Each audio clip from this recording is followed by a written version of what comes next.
This is Sean Hennon, writer of episode 509, Ruin. You're listening to the Blacklist Exposed on Golden Spiral Media.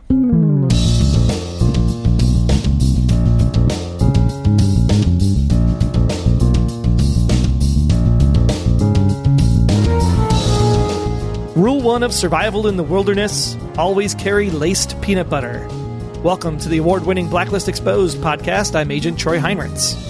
And I'm Agent Aaron Peterson, and I am only days into 2018, but I would officially like to change my New Year's wish away from spending the weekend on a winter retreat with Liz. She's dangerous. I don't think it's going to work out for me. Thanks for joining us once again as we discuss Ruin on the Blacklist, written by Sean Hennon and directed by Michael Caracciolo. Yes, I got it. Michael, that's probably the 10th time I've got it. I got your name. Yes. Show notes and our intel for this episode of The Blacklist Exposed can be found at theblacklistexposed.com. I'm going to go take a nap now. I'm going to make a New Year's resolution that Aaron learns how to speak. I can't pronounce names. It's so complicated. Welcome to 2018. As we start a new run of episodes, we asked all of you, which storyline are you most interested in exploring? So we took a little poll to see where you Blacklist faithful stood up. Oh, sweet. I didn't even know we did that. I'm really on the ball this year. 51% are most interested in seeing Red dance. How is he going to avoid Liz and the suitcase business? Oh, that kind of dance. I thought you meant like actually like a polka. Dance, magic dance. 28% are interested in seeing the Liz revenge storyline. Yeah, well, I think you might see it. It's a good chance of that. 14% want to see the wrestler Prescott storyline explored. I'm with 14%. I'm with the 14 and the 28. 7% want to see Aram kick some ass in the field. Sorry, Amir. Why are you sorry? Because only 7% want to see him do his thing. I'm not sorry for that. That's still a good number. That's a solid number. That's true. It is. It's a lot of ass kicking. Which one are you most? You said you were most excited for 28 and 14. You got to pick one. The Liz revenge storyline. I really got into this episode, man. I thought she was great. Megan Boone was great in this episode, and I thought it was cool. I really liked Practice. Practice. That was such a great line. And I started, I'm midway through the episode. I'm not lying. And this is what I do. I like to come up with clever little nicknames, even if they're only clever to me. And I was like, oh, she's Katniss Everkeen. And my wife died laughing. So I think I nailed that one. No, that's like the worst dad joke I've ever heard. Katniss Everkeen. Hashtag Katniss Everkeen. It's going to stick. You watch. We need to get this. We really need to get the t-shirt shop up and running for these things. Hit while the iron's hot. Well, thanks so much for answering. What sage wisdom do you want them to share with us next week, Mr. Aaron? Oh, see, this time I want the profiling question I want to ask this week is not really episode or Blacklist. Not specific to the storyline going forward. I want to know, how do you as a viewer, how do you guys as viewers feel about these character standalone episodes? Because we've had a few of them. We had the Kaplan, we had the Cape May, we had this one. How do you guys feel about them? Because I personally, I have an opinion, but I don't want to, I don't want to influence your vote. So let us know what you think about it. I'll talk about it more next week. Would you consider the Dembe episode coming before Requiem one of those? Yep. Sure. Well, if it had a number, not so much. I think, did Kaplan have a number? I can't remember if Kaplan had a number. Requiem did not have a number. Okay.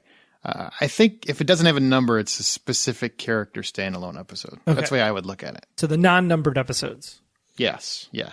Got it. All right. Well, make sure you guys send your thoughts into feedback at goldenspiralmedia.com. It's been a while since we mentioned the email address, but that email address is out there. That's feedback at goldenspiralmedia.com. You can tweet us at the Blacklist GSM if you're just joining us in the UK, because season 5 or series 5 in the case over there, Across the Puddle, just started over there for them. Or you can always drop them in our Facebook group. Just search for the Blacklist Exposed on Facebook to find us and join in on the conversations. Now, before we find ourselves choking on some glass, let's get to this week's case profile.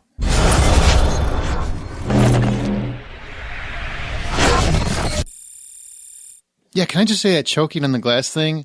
Brilliant. Whoever thought of that, I actually said out loud, brilliant. I've never seen that. That was brilliant. Loved it. Well, I guess Sean Hennon probably thought of it, right? He wrote it? I'm assuming so. Okay, well, Ruin. No number, just Ruin. This week, we follow Liz into days, weeks, and months after her rejoining the world from her coma. Tom is dead. He's dead, people. He is not coming back. there's no more Tom. Stop hoping he's coming back or thinking he's coming back. He's dead. Yeah, Liz's coma is not Bobby in the shower. This is not Dallas. Bokenkamp confirmed it, and he confirms like nothing. So I think we're safe. He's gone. He gone. You can mourn. It's safe. Agnes is a little older. She's driving a car now. She's roughly 17 years old. And some old faces return. We get one of those non-Blacklist or number episodes, like we said, where Cape May and Requiem kind of gave us insight in the mythology and backstory surrounding Katerina Rostova. This particular standalone episode is all about the evolution of Elizabeth Keene. From profiler to partner to one bad mother. Shut your mouth. One may question if she is fully turned into Red, or better yet, her mother by the end of the episode. What do you think about that, Troy? I definitely think she's taken a little bit of a dark path. And I might actually be concerned for her soul at this point because she was a one-man wrecking machine in this episode. I mean, she's trained, right? She's an FBI agent, so you would think that she has these skills and these abilities, but some of these things were kind of dark. I mean, really, lighting the guy up with the flare gun after dousing him with gas. I mean, pure survival instinct there. I don't think they teach you that stuff in Quantico. I think that was quite literally the opposite of dark. It was actually very light because fire brings light. So I saw it as almost angelic. Which means that technically she's not really dark on the inside. She's full of warmth because fire brings warmth as well and caring and love. She's not. She's probably cold. But that dude, very warm. Very warm. You could roast marshmallows over his femurs, which I find to be pretty funny. You could use the femurs as the sticks for the marshmallows, I guess. Oh, okay. Somebody needs to make that Blacklister. Absolutely. Like, right now. Like, call him the camper.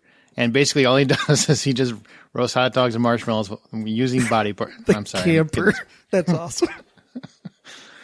Liz is taking on the persona of Grace. She's a woman living in a cabin in Alaska. Was it Alaska? I heard Russian. Alaska. I heard Russian on that when she was... It's only 50 miles across the Bering Strait, so... Oh, you can see it from your front yard. You can. Right? Yeah. Yeah, it was the Fairbanks Borough came over the weather report, so that's how we knew it was Alaska. Plus, the guy had an Alaska cap on the forest ranger. I got it. Alaska. I'm sold. But we did hear Russian on that radio, correct? We did, and I want the Blacklist detectives on the internet to go find out what that actually was. Because Aaron and I speak no Russian at all. I mean, I speak White Russian. What? No? Come on. So bad. That was good. You suck.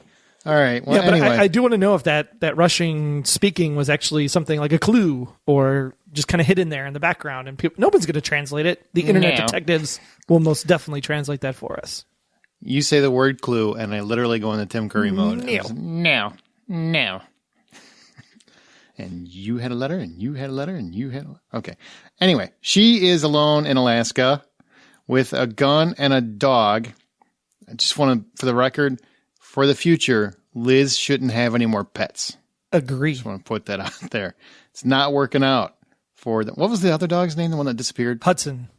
So at least this one was named Kate. So at least we know for a fact I like it's not that. Hudson 5.0. Sweet. That was a sweet touch. Very nice. Very nice. Okay. Well, she's basically building up her strength, and actually, this is a little bit after she has regained the ability to walk, and she's, dealing with some of the pain, and she's kind of trying to live on the land and become just stronger. Or a hermit, but sure. She's trying to get over what happened, everything that happened. She's trying to mourn, but it doesn't feel like she's mourning. Mm-mm. Unfortunately, like much of the USA this week in a cold snap, the weather, along with some unsavory characters, come in to ruin her party. One of them being William Mapother? Mapother. Yes. Okay, William Mapother, which is one of those actors where as soon as you see him, you're like, oh, he's a nice guy. But he's bad because he's always bad. Every time he shows up, he's a bad guy. So as soon as I saw him, I'm like, oh, so he's going to die. Did you like how he was trying to infiltrate a group of people by saying that his plane crashed? Yeah, kind of like Lost. Hashtag Lost joke. I was like, I actually snorted when that happened. It's like, my plane crashed. Now what? I wonder if they actually were putting this episode together and then they realized it after they were completed the episode. And they're like, how do we take that out? I don't want another Lost reference. Or was it intentional? What do you think? I don't know. If it was intentional, it was funny because I laughed. Well, you would, because you see Lost in everything. I do. Seriously, we'll be talking randomly, and if he sees one of those damn numbers, he's like, "Oh, you're Lost." I'm like, what? 815, man, that's my area code. That's not... It's nothing to do with the oceanic flight. I got news for you. You should probably move. Yeah, this is probably true. So we find out that a man comes, she takes in a man, and he's basically injured, and that's what brings the other guys there. And throughout the episode, we find out that a man was hiding from the Carlucci family, and basically what they want is to kill him. He was in witness protection. Now he's knocking on death's door, and the bad guys show up, and they want to make sure that he meets death's door. Like, he walks in. He walks happily through that door. Well, they want to keep him alive long enough to get him back to the boss. Yeah, they do want to do that, but they're going to kill him. She knows he's eventually. dead. Yeah, he's going to be tortured horribly and then killed, because that's what they do. Because at one point, as the episode goes on, I'm sitting there going, why are they even bothering? Why haven't they just tried to kill everybody? They're obviously bad. We have to figure out, at some point, why are they still keeping them alive? I don't understand, because as soon as you see William Maypother, get it right. You're good. Okay, they suck with names. But as soon as we see him, I think we all know, they're bad. They're bad guys. Why would they keep him alive? And you come to find out that's why. They need to get him back so they can torture him, then kill him. But they weren't counting on Katniss Everkeen to be there. You're just going to keep making it work. You are. Mm-hmm. So what did you think of the overall story? We're going to get to the characters here in a minute. Well, I love William when he's on the screen, because he reminds me of Peter Stormare, where Peter Stormare's like, he's the bad guy, but he's like the big scary bad guy. William is like he's like the creepy, sleuthy, sadistic kind of. He's like super nice, and you want to have like dinner with him and play some cribbage or something. And then all of a sudden, wham, he backs you over the side of the head with a meat cleaver or something. So I really love William in this episode. I think he did a great job portraying telling the story, trying to make it go. And then all of a sudden he's like, no, I was hunting bears. I mean, hunting fish, catching fish. What? And you're like, oh crap, the jig is up. Liz is going to get her. That's fair. So do you like what they've done with Liz here? I mean, we're going to get more deeper into the character. I just mean overall. Oh, absolutely. What they did. This is exactly where I expected her to go. I mean, you wake up after 10 months in a coma, your whole life has basically been ripped away from you, and you don't know how to deal with that. Plus, you can't walk because you've been literally laying in a bed for 10 months. So you have to do all that rehab stuff, and rehab sucks. It takes up your whole life, let me tell you. 3 times a week at the chiropractor, and it's so inconvenient because they're never open when you need them to be open. It's brutal. It feels like this is going into a personal thing that nobody really needs to hear it. But you want to talk about insurance companies next? But it's true. Yeah, so that is true. Yeah. The good thing is that she's able to overcome it. But I was really hoping that she'd go on the rampage route, because I want to see her kick some booty. I literally want to see tough, badass Liz. When Liz is badass, everything was better. Like the start of season 4, those first 2 episodes, Liz was badass. It was awesome. So I'm super excited to see badass Liz. What I liked most about it was you do get the badassery, but you also get the vulnerability. And I think there was a nice blending of it. It starts off with her frustrated, and it's more about trying to learn to walk again and learn to, you got to learn to walk before you can run, that sort of thing. And then you get her trying to mourn and realizing she's stuck in a place that she can't move on. I really like that aspect of it. Now, I don't know how long she's been in this cabin. Obviously a while. I mean, she trained a dog, so, that takes some time. And she's already fixing generators. I mean, she's doing generator repair on the weekends. So obviously she knows what she's doing now. So she's been out there for a while. And I liked that we got more than I really expected, because I kind of thought it was going to pick up where we left off to a degree. And it was just going to be, I knew it was going to be an all Liz episode, but I didn't realize it was going to be even further from where we started. It seems much further, honestly. Well, we knew from the interview we had with John Bokenkamp in the previous episode. In case you missed that interview, definitely want to go check that out. BLE99, right before this one in the feed. But he said that it wasn't going to be exactly 10 months. It was going to be some period forward from that 10-month mark. So, and it seems like she was up there at least a week or a month. I can't remember what the Colin, the forest ranger, right? He brought the package and said it was abandoned at the post office. Again, with the post offices, what's up with that? But it was abandoned at the post office for a week or a month. I couldn't remember. So she's been there a while. Yeah, she's been there. But she had to have at least 3 months of physical therapy. to just be able to walk again, I would think. I figure it's got to be. I mean, I didn't see a timetable, and I think there was a newspaper at one point. I was trying to catch a date, couldn't really catch a date. I could be mistaken on that too, or on the postmark. I was trying to look for dates, and I must have missed it. I'm sure the internet detectives caught it. Let us know. I'm sure you'll let us know, but it's definitely been some time. Yes, definitely. Let's get into the. Oh wait, before we get into the characters, we have to say how this episode overall ended, which is Liz killing everybody except for the guy that needed to stay alive for witness protection. And then, because that's what FBI agents would do, and then she just disappears. And apparently she didn't want people to know that she was even there, that was her who did that. So she vanished. And now we know that Liz is kind of a ghost, like Red. And we know that Kaplan, all those years, back when she was 3-4 years old, was teaching her all the cleaning skills that were possible. Good upbringing there. Very much. She's got Kate, she's got Red, she's got a lot of people teaching her how to do some shady things, and she's ready to get shady. But yet, if she was able to steal cars so easily, why was she walking down the road? Don't you think she would have stolen a car and driven back to the contiguous 48? Well, it's one thing to steal a car because you have to. It's another thing to do it because you want to. So it's true. There's a difference. It's true. You know, she's still a cop, right? In her heart. In her heart. Not her gut, not her head, but in her heart, yes. I think, anyway. What do I know? All right, let's get into characters, and we start with music. Yes, we open up the episode this week with a fantastic selection from Leonard Cohen with his song Famous Blue Raincoat. The opening lyrics clearly describe the current state Liz is in. Then we close the episode with No Roots by Alice Merton, which was actually submitted by Blacklist superfan and my wife, Tracy. It was a great track to play, very prominent for what she was doing there as Liz is walking down the road, kind of disappeared from the entire scene of everything. So really, really awesome song choice there. And if you guys have a song choice that you want to submit, just at John Bokenkamp on Twitter, hit him up. He loves listening to music, so send him on his way. You never know. Maybe someday you'll hear your song. Maybe you'll get yours in, Aaron. Maybe. No, I've been beating that drum for a while. That's all right. Someday. Someday.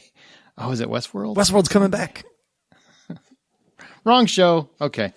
Let's move on to the characters that aren't music. The first is Agnes. She's mourning her daddy somewhere with Scottie Hargrave, and she's aged quite a bit. What do you think of older Agnes? She has a coloring problem. Very, very vigorous in her coloring. I'm a little worried that she's going to end up at St. Regis and following Dad's footsteps.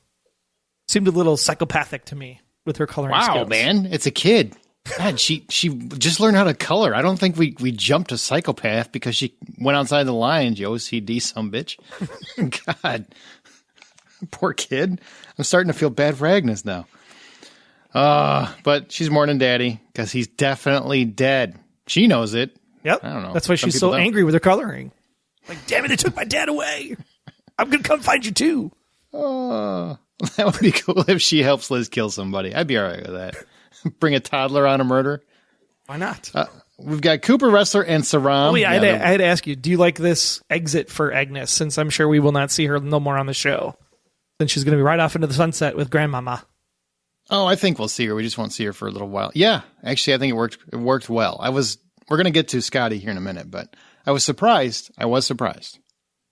That's true. I really thought she was going to leave her with Red because I couldn't think of anybody else. Or Aram. Actually, Aram occurred. Or Cooper. Actually, so yeah, there were other choices. I was very surprised. Cool. All right. Back to Cooper Wrestler and Saram. They get one word. They get one scene where they all mourn with Liz present. It's about 30 seconds. Doesn't really add much to the episode, but it was very sweet to know that they acknowledged it. But I guess I'm confused. So did they hold off on this reminiscence until Liz woke up? Or is it just like friends getting together for her? Well, I would assume that if you're going to do some kind of funeral eulogy, you'd want the spouse to be there. You don't want to. I mean, how long are you supposed to wait for him? 10 months is a long time. I got to move on. Well, we had a funeral for a friend where we had like a funeral like a couple days after they passed away. But because nobody could make it out because it was such short notice, we actually had a second like wake party, like hangout time, like 6 months after the fact. So it's possible. People do that? Sure. Wow. I just figure, hey, they're gone. Next. Just kidding. I mean, it only works if you do. It only works if you do the cremation or whatever that Blacklist thing is, the water cremation thing, aquamation. But yeah, because if it's a true body and you're not cremating it, yeah, then that party probably not so much fun. Well, he's got a body. I don't think he was cremated, but I don't know. We don't know the answer to that question. But it was interesting. It was nice that they had that little moment. I wasn't expecting that. That was nice. Dembe picking up where Wrestler left off in the moving business. That's really all he did in this episode. Red is seen very little. He doesn't really have much to do except stand there and nod. He nods a lot. But because Liz isn't giving him any options. But he does have some choice advice. Essentially, he says, you can't just run away from it all. He tells her she needs to mourn. She will feel guilt for what she's done to those men. And, how did you feel about actually the very small amount of Red we saw in this episode, which is kind of a rarity? I think it was fine because we knew it was a Liz-centric episode. So seeing no Red, I thought would be weird. And I think this is where we get the mythology part of the show coming back in. It's how whatever happened the night of the fire and how both Katarina dealt with that. Red, if Red was the one dead lying on the floor, we don't know exactly all what happened, but there's consequences from that event, and how you deal with that event and how it sets up the rest of what happened between then and now is what Red is literally going through in his own personal life. And we know from Red's history that he definitely has a thing against revenge, right? He told Berlin revenge is bad. He told T. Earl King revenge is bad. Now he's telling Liz revenge is bad. So he's not a revengeful person, and he wants to make sure that people understand that, but he will go and fight for what he believes is the right cause. And so he wants to make sure that if she's going to do this, she's doing it for the right reasons and not for revenge reasons. All right. Yeah, I was actually fine with it. I think Megan held her own. I really didn't. Nothing to take away from James Spader, but I didn't miss James at all this episode. So, moving on to Scottie Hargrave. She makes a return visit. I didn't honestly think we were ever going to see her. I mean, I knew she was coming up for the funeral. I knew that. I listened to the interview too, Troy. I was there.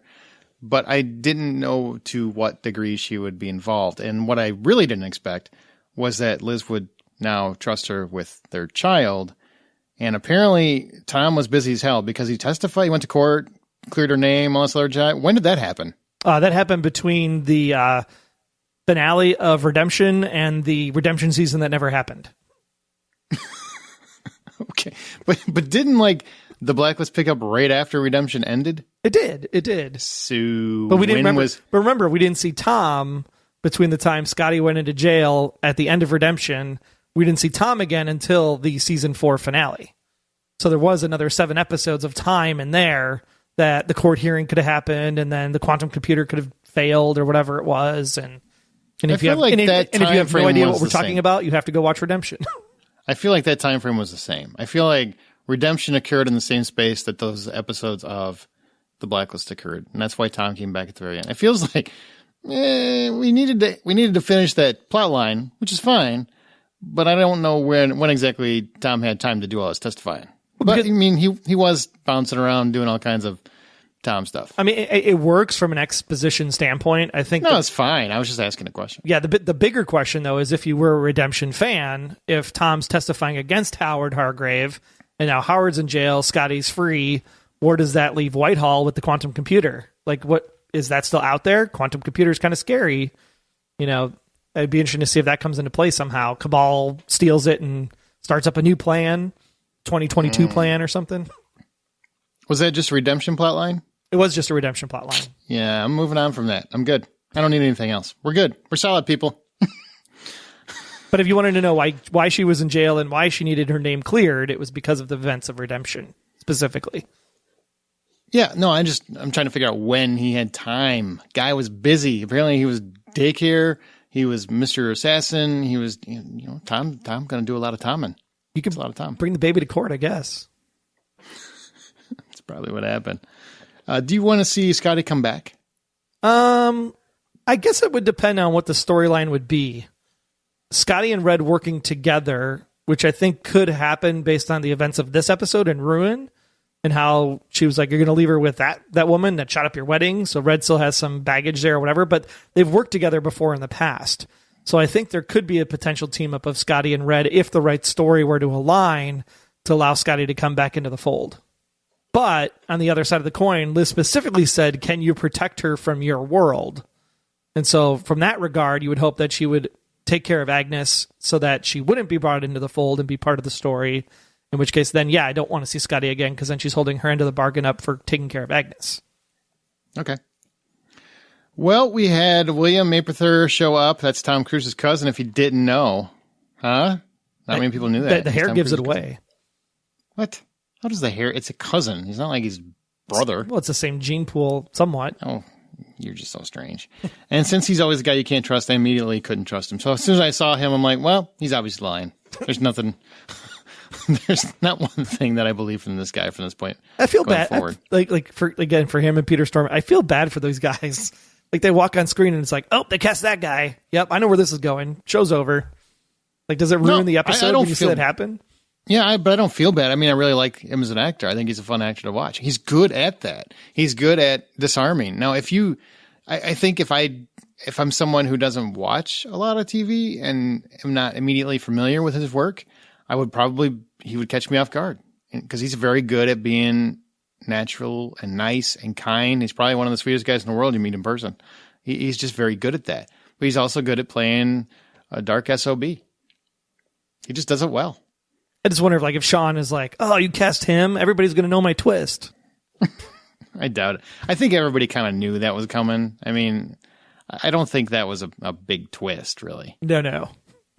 I didn't think so. Our plane went down. We walked 2 miles. No, it was 10 miles. Yep, they're shady.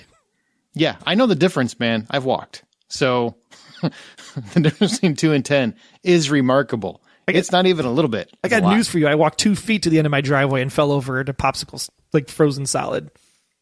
I went for a run and ended up needing physical therapy. So yeah. Exactly. I get it. It's cold out there. It is cold. It's very cold. So we have that. Let's get into Liz, okay? Because this whole episode is really about Liz. So we're going to talk about, and I know we've already talked about her a little bit, but this episode belongs to Megan Boone. And I will say, if you ever want to prove your lead actresses or actors mettle, you give them an entire episode and just see what they can do. Here, she runs the gamut of emotions. She's a mourning bride. She's a lost soul. She's a tragic victim. She's an isolated loner. And then the rebuilding of Liz Keene.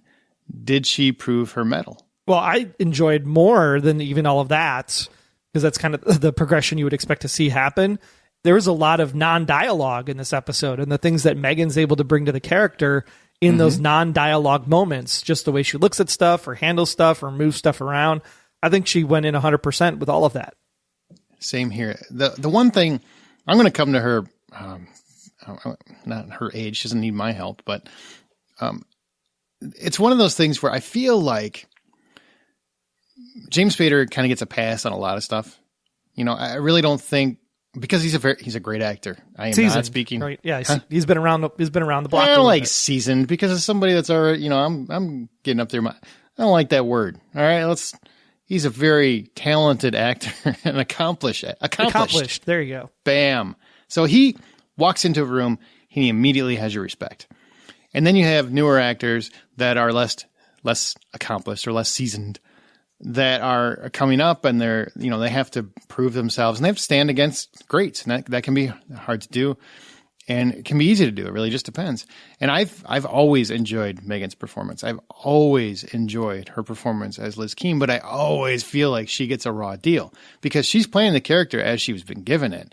Now, you can fault with the direction of the character or choices in that respect, but I haven't seen any faults in the performance. I personally don't see them. There's a couple times where I thought the character was a little too whiny or a little too weak for the situation that she was in. But I blame that on the character. I don't blame that on the actress, because I think she's done everything she needed to do to sell that role.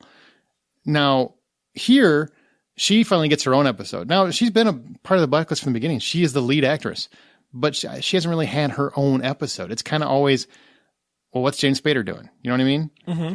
And for me, as a fan of the character Liz, and as a fan of Megan's work and what she's done on the show, I thought it was great, because she 100% to me firmly established she's fine without Spader. If Spader's not in the room, she's fine.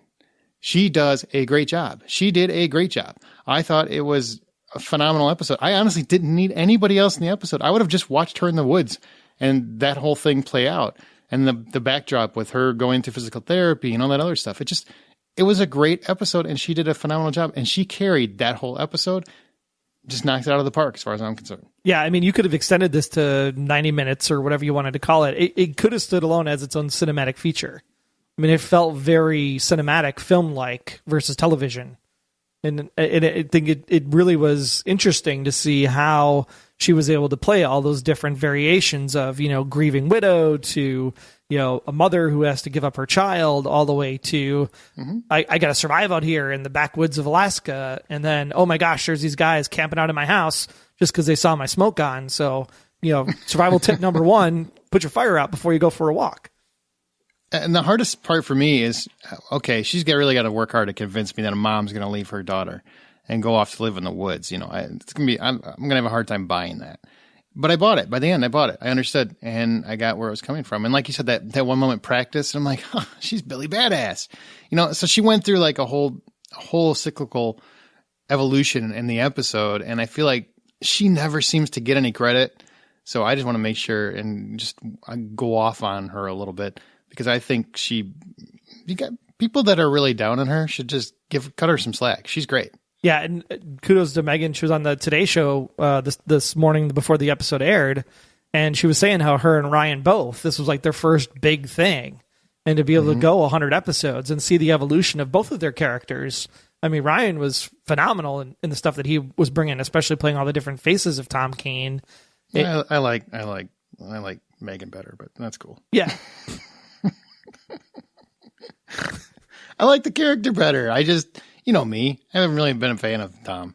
But again, going to your point, the acting side of it, Ryan brought everything that he could to that character and did a really phenomenal job of it. So to get Megan to be able to showcase front and center finally, it's long overdue. We'll just put it that way. Long overdue. Yep. I can't wait to see where this takes the character now. So from the beginning, she's very broken. How did you feel about her leaving Agnes to live in the woods? I mean, I'm just mentioning that, but how do you feel about that? I'm fine with it, because that means we won't hopefully see Agnes ever again. I mean, seriously, from a character perspective, I don't want to not see her ever again. She has a child. You can't unless you kill her, which that I don't know if people would be ready for that. That's still hard to kill a child on TV. Right. Unless, you're Walking Dead, but whatever. No, even they won't do it. I've been asking for Judith for a while. Come on now. Oh, I see what you're saying. Yeah. Never mind. But at the same time, if you're looking at it from this perspective, she's given her to family. So it's not like I'm giving her up for adoption or shooing her away or putting her into the system. She's literally with grandma. So it's just not like she's giving up the kid. She's saying, hey, I got to go backpack through Europe for a couple of weeks. Can you just watch my dogs, watch my kid, so I can go ahead and clear my head and I'll be back. So I think I was totally bought in with the fact that I'm more concerned that she's specifically staying with grandma than I am that she actually gave up the kid to grandma. Because grandma's still a little bit shady in my book. But different conversation. I did think that part was kind of a little bit of a leap. Like, okay, so now Scottie's good? We're good with her? Because didn't we think she was bad at the end? I mean, I'm confused. If you even still believe that she was Tom's mom and dad, I mean, they've clearly said that. But I believe that, but she was also kind of shady in that show. She was. So I don't know, but I also get, Red is a much more dangerous person, and her options are limited. Although I thought Cooper would have been the better play, but hey, what are you gonna do? I don't run the show, and it was a way to close out that arc for Tom too. I think that was important for the show to do because of people like you that were really big fans of that show. One complaint I had. When these guys show up and we know it's all bad, and Liz kind of gives them the benefit of the doubt, and it feels like she doesn't. It feels like she knew before she let on, right? Because of the glass thing and everything else. So why did she let Colin go off with bad guys? She had a feeling, but at the same time, if I'm in that situation where there's guys in the other room, and I have to whisper to the guy who's getting blankets or coats or whatever it was out of the closet, I mean, there's only so much I can say in that brief moment to say, hey, I think these guys are shady. You should be careful. And I think she gave him enough information to say, these guys are shady. You should be careful. But Colin's just, I'm your happy lucky, yeah, you boo-boo. Got a picnic basket. Hey, boo-boo. So yeah, he's just the lucky go forest ranger. So he's not. Everything's fine. It's Alaska. What happens up here? So I think Liz did everything she could in that moment to warn him, but at the same time, if you try to force your way out to go with him out the door, then you're going to tip the hat and everybody's going to know what's up. So I think she did the best job she could. How about those vengeance moments, right? Mm-hmm. Pretty kick-ass. I'm kind of pissed that the dog died. That was not cool. Super not cool. Nope. Kill people. Dog's not cool. Can't do it. Although I give him credit because they don't usually do that. I have to give him credit because now we have a definitive answer of what happened to Kate. We don't have to hear about the internet detectives going like, what about Kate 2.0 and Kate 4.0 for the next 6 seasons? Huh?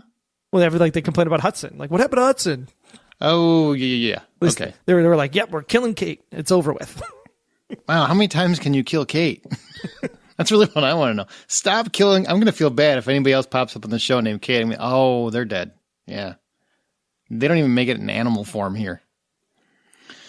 Touching, though, that they use Kate for the name.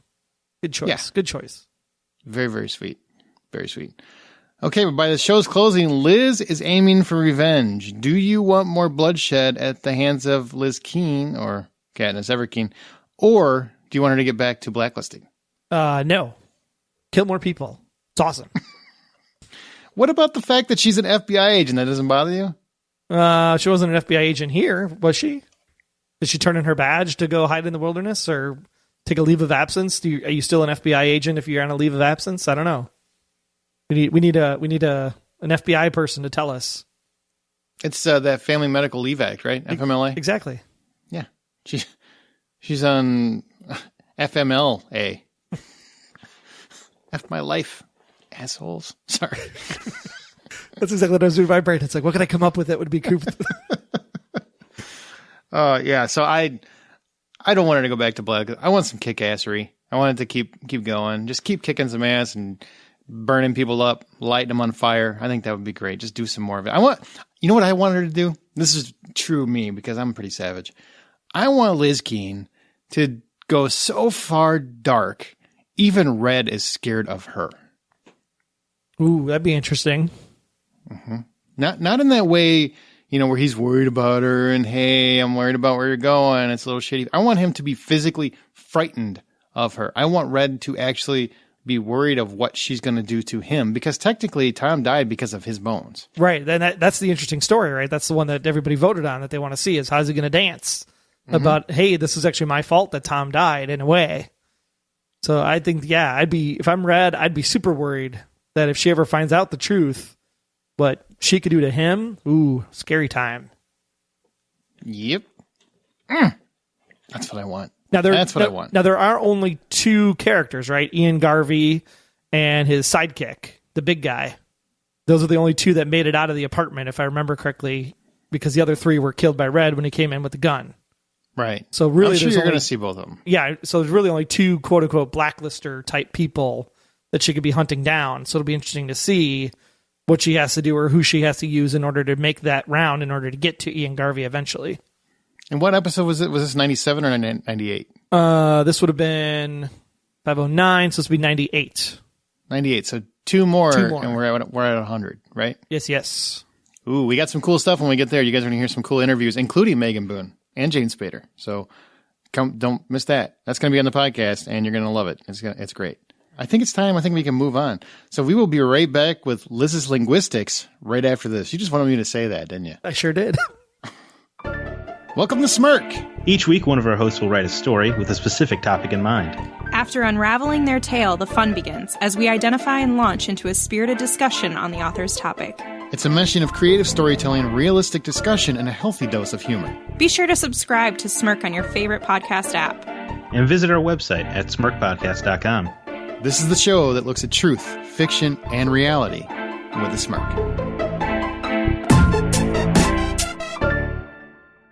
Hi, it's Megan Boone, and you're listening to Blacklist Exposed on Golden Spiral Media. Welcome to Liz's Linguistics, that part of the show where we play 2 scenes from this week's episode, and you get to vote which one was your favorite over at theblacklistexposed.com. So obviously, if you're a longtime listener to the show, you know that we usually do Red's Rhetoric at this point, but since it's a Liz-specific episode, we figured we'd change it up a little bit. So this week, our first clip comes when Liz is talking to Red about revenge. You've entrusted Agnes to Scottie Hargrave. Yes, Tom's mother. Who ordered a hit on your wedding. She didn't know who we were. She's a good person, and she'll keep Agnes safe. Look, I know you took care of her while I was in the hospital, and I can't thank you enough for that, but this is my decision. And I need you to respect that. Okay, I will. I want you to promise me something. What? That you'll grieve. Of course I'll grieve. What is it that you think I'm doing? I think you're running away from your problems when you should be facing them. I'm sure it feels like you're staring into an abyss, but until you mourn, you won't be able to cross it. What's so great about crossing it? What's on the other side? Peace? Tranquility? Some. I prefer revenge. That's what I'm afraid of. Really? Because imagining what I'm going to do to Tom's killers, that's the only thing that gets me out of bed in the morning. Don't just go off and hide in the dark. Wherever you go, look for some light. Our second clip comes when Liz and Billy boy, face off. That's a nasty habit you've got there. I noticed. Enough. You're one woman in the middle of a storm against the four of us. It doesn't end well for you, Grace. What's that, Billy? Billy, you okay? That's a stupid question. You're not okay because my name's not Grace. It's Elizabeth. You wanted to know about my past? I was an FBI agent. A profiler. And I smelled you out the minute you walked in my door. That's why I froze broken glass into those Ice cubes you'd love to chew. So now every time you breathe, you're inhaling those little shards deeper into your throat and lungs.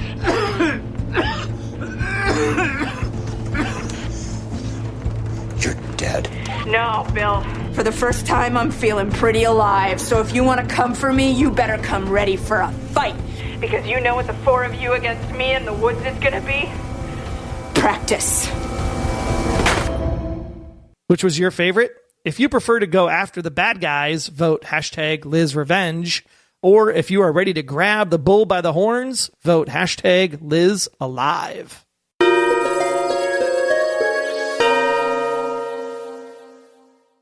Now we go to Special Agent Intel. First one's from Julie Hoover. Unfortunately for me, it didn't have nearly the impact or emotional resonance of Cape May or Requiem. I enjoyed it. It was nice to see Liz being a badass and accomplish what it needed to in terms of showing her transition from the Liz who needs to heal to the Liz who is out for revenge. It just didn't hit home that hard. Melissa Ray, not impressed. This episode was compared to Cape May and Requiem. In my honest opinion, it wasn't even close. I wanted more flashbacks that told us something important. What did Red tell her about Tom's death and how much truth was in it? See, I'll be honest, Melissa. I mean, I get why people would want that. I didn't think this episode was ever meant to do that. I think they were really getting away from mythology and focused on just the character. See, and I think they did it differently. I think that they actually did the mythology, but instead of giving it to you spoon-fed, with a jar of peanut butter on the side, they literally said, okay, this is probably what Katarina was going through in those final moments of her life, if you think she's dead, or what she has been going through as she's been trying to protect Liz from afar all these years if she's not dead. So this is literally the same kind of thing. They're giving you answers to the mythology in the way the other characters are experiencing present-day events. And so you just have to read between the lines a little bit to see where the mythology lies, in my opinion. Hey, that works too. It works too. All right, next to you, Kara Adler. Kara Adler said, loved it. Overall, they hit it out of the park. Very well paced, suspenseful episode. I like Liz's dark path back in season 3A when she was on the run with Red, and I have a feeling this will be more of that. I have to say I was surprised by the glass in the ice. Long, slow way to die. Yeah, it is, man. But roasting the guy trapped in the cellar and lighting up the other guy shocked me. Also interesting, she went to Red, not Cooper, when she came back. She looks like she's working on Red's side and not with the task force. I wonder how that will go when they all find out. That's a good point. Alupa Francine. Wow. This episode just replaced the Cape May episode. That was my all-time favorite. Boone hit it out of the park. I added that. That's not actually. Well done. This is why we're a team. Good job. She never ceases to amaze me, but this was great. The acting and the writing was close to perfect for me. You know what the four of you against me in the woods is? Practice. That line had me fist pumping and cheering. Hashtag here comes the Boone. Shannon. I like it. Love it. I like it. That's good. That's a great hashtag. It's not quite Katniss Everkeen, but here comes the Boone. It's better. Shannon said, yeah, when she growled out the word practice, I was like, yeah, buddy. Kate May and Requiem had emotional depth, and this one had action like the Luther Braxton episodes did. Did it have lots of emotional heartache? No, but it had just enough, and it let Megan be action girl, playing to her strengths, and I loved it. Neil Ottenstein. Anytime Ethan from Lost shows up, you know you have an intense bad guy. Great episode. Liz was great. Unfortunately, I think that one line about Tom testifying is all the resolution we will get for the Blacklist redemption. Yeah, I'm fine with that. I'm okay with that too. I thought it was well done. Yeah, I enjoyed the show. I'm a fan, but I don't think I needed any more story. I just want to see Terry O'Quinn more on my screen. That's all. Just saying. Hey, we can agree on that. Now, if he could have showed up in this episode while you have Ethan there, that would have blown my mind. Smile with an orange peel in his mouth. That'd be great. And that dog would have been like, it looks like Walt's dog. Oh my gosh, that would have been funny. Grace Norman said, I really don't know how I feel about this episode. It's so random considering it'll be back to normal next week. Although I am honored. I was very excited she was going by Grace. I see what you did there. Maybe it was because of you. You never know. Robino. The episode took 45 minutes with commercials longer than it needed to get to the meat. The exposition was slow. The payoff was good, but we could have seen Uma Thurman and Kill Bill Liz 15 to 20 minutes earlier. I am liking this season, but I fear it is missing Knopf's guiding hand. Last season was miles better than this season. Whoa. I disagree with you. I disagree as well. Yeah. Season 4B or 4C was really good. 4A had some, weird stuff going in there because it was the Agnes storyline. But this season is way better than 4. Yeah, I think. It's my opinion anyway. Yeah. Hey, everybody likes what they like. You can like what you like. I do miss an off episode. I do. And from Twitter, Becca Hauk says, love this new Liz. Hashtag target practice. That's cool. I want to see hashtag here comes the Boone. I think that's brilliant. I'm kind of mad I didn't think about it. Just get him on the t-shirts. So I love this, man. I think this is a great episode. I'm really excited, and I hope I've explained myself well when I was trying to explain what I thought about Megan earlier. I wasn't trying to take away from anybody, and I hope it didn't come across that way. I just really feel like she gets shortchanged a lot of times, probably because she's against one of the greats, in the show. But this one, I think she really, really stood above and proved, yay, this is my show too, bitches. That's right. All right, well, it's time to wrap this up. What do you think? Absolutely. Remember, John Bokenkamp was last week. If you missed it, you want to listen because specifically people were asking the question of, well, if it's 2018 now, what happened to this war of 2017, the plan, the cabal, all of that good stuff? Well, John actually mentioned in the interview exactly what the 2017 plan was and how they actually answered it in the show. We just all were kind of like looking for something bigger than it actually was. So if you want to know what the 2017 plan is all about, you can go back to BLE99. That's the post right before this one, or the episode right before this one in your podcast player. Check that out. About maybe 2/3 of the way through the episode, you'll get to the 2017 information, because that is something you do not want to miss, because it is an answer, definite answer from the big boss man himself. Yeah. Oh, last one that just came in.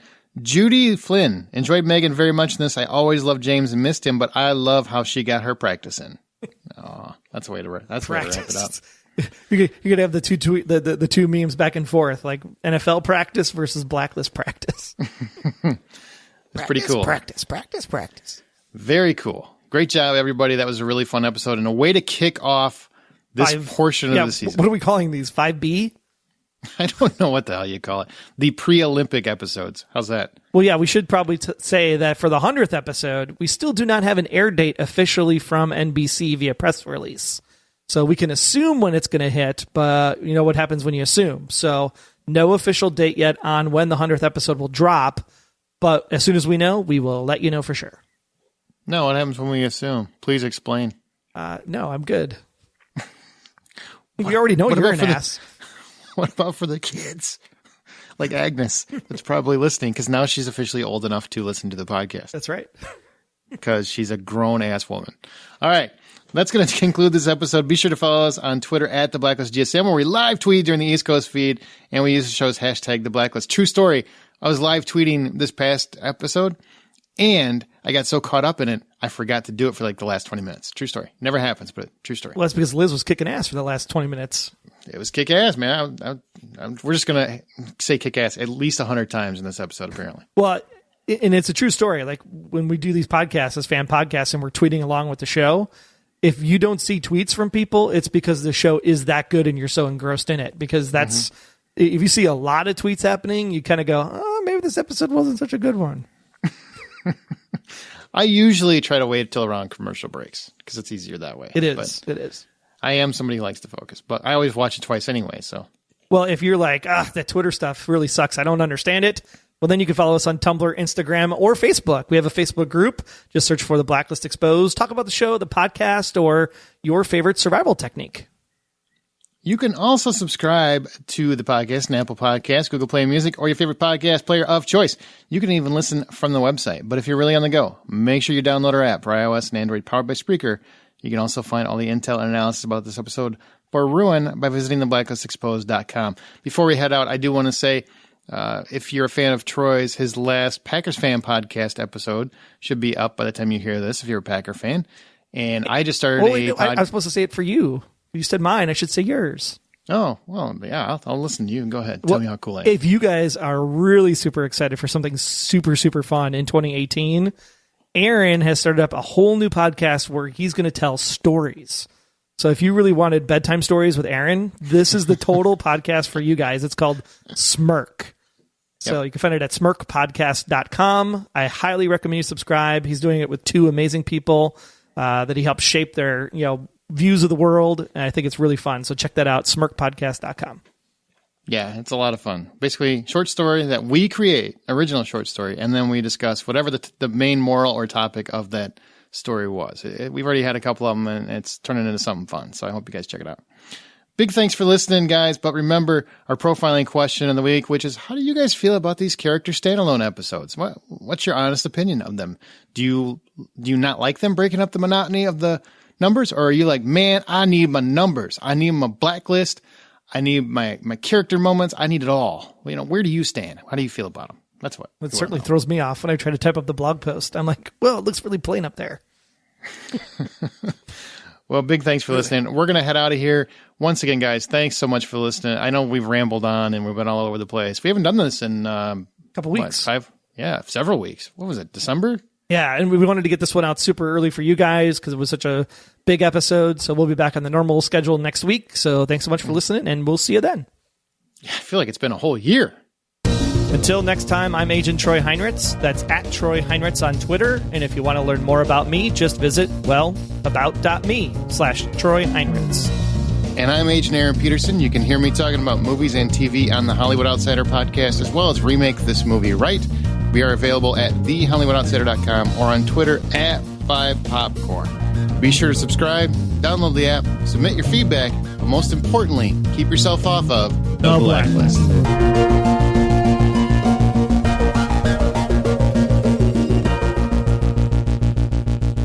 The Blacklist Exposed is a Golden Spiral Media production. Find more of our great podcasts at goldenspiralmedia.com/podcasts.